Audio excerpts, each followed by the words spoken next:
Fans కి అందరికీ నమస్తే. మీ అందరి మధ్య ఈరోజు ఈ ట్రైలర్ చూడటం నాకు చాలా చాలా సంతోషంగా ఉంది. I'm very happy to be part of this. ఎలా ఉండింది ట్రైలర్ మీకు?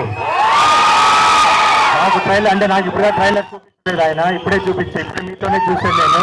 ట్రైలర్ చాలా బాగుంది sir, thank you so much. Cinema కూడా ఎందుకంటే ఫస్ట్ చెప్పినప్పుడు ఎంత చెప్పాడో సినిమా షూటింగ్లో కూడా అంత బాగా చేశాడనమాట. ఏ స్టోరీ అయితే నాకు నేరేట్ చేసో దాన్ని ఎక్స్ట్రాడనరీగా ఆన్ స్క్రీన్ తీసుకొచ్చాడు. Terrific job. You're going to be one of the good director in Telugu industry. You are a good actor in Kannada, but in Telugu industry you're going to be one of the good directors. First of all ఈ cinema materialise అవడానికి శ్రీధర్ గారు కారణం. Thank you Sridhar గారు. ఒక మంచి director నాకు పరిచయం చేశారు, ఒక మంచి కథ తీసుకొచ్చారు.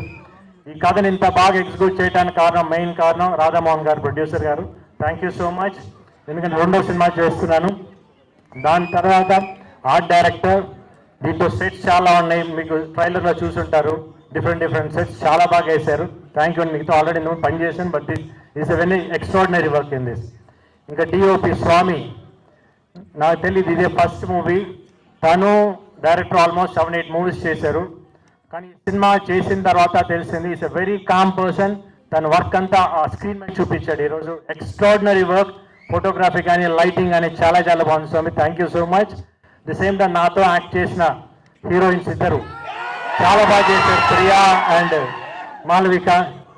క్యారెక్టర్స్ చాలా చాలా మంచి characters. One of the both characters are very key roles for the movie. చాలా బాగా పర్ఫామ్ చేశారు. Nice to work you both you all. And Naresh గారితో చాలా రోజుల తర్వాత వర్క్ చేశాను. మా ఇద్దరి మధ్య సీన్స్ మీరు ఎంజాయ్ చేస్తారు, పడి నవ్వుతారు, ఎందుకంటే అంత మంచి సీన్స్ అనమాట. చాలా బాగా వచ్చినాయి సీన్స్. ఇంకా రఘుబాబు అన్నయ్యతో చాలా సినిమాలు చేశాను. మధ్య అన్నదమ్ముల్లాగా ఉంటాం. డెఫినెట్గా ఆ సీన్స్ మీకు ఫస్ట్ హాఫ్లో రంబోలా అంటే రంబోలా ఇద్దరి మధ్య. ఇంకా సప్తగిరి గారితో ఆల్రెడీ ఇంతకుముందు చేశాను. మరి ఈ సినిమాలో కూడా చూడండి వచ్చిన క్యారెక్టర్ డిఫరెంట్ అవతారాలు ఇద్దరు. అయినా అసలు మళ్ళీ ఇంకా కొత్త అవతారం ఎత్తబోతున్నారో తెలియదు మీకు, ఫ్యూచర్లో తెలుస్తుంది మీకు. కొత్త హీరోగా మళ్ళీ కొత్త సినిమాలు రాస్తున్నాయి. విషయం ఆల్ ది బెస్ట్. ఇంకా ఈ సినిమాకి వర్క్ చేసిన ప్రతి టెక్నీషియన్కి థ్యాంక్ యూ సో మచ్. ఈ సినిమా మార్చ్ 8న మహాశివరాత్రి రోజున రిలీజ్ అవుతుంది. మీరందరూ థియేటర్లో చూడండి, తప్పకుండా చూడండి. ఈ సినిమా మీకు ఎంజాయ్ చేస్తాం. Because definitely it's going to be good movie. డైలాగా నేను ఊట అంటే మొదలు పెడితే ఈ ఊరు శ్మశానం సరిపోతుంది చూడక్క. Thank you so much.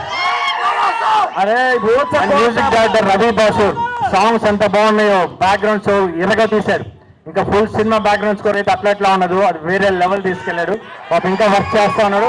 Thank you Ravi, thank you so much.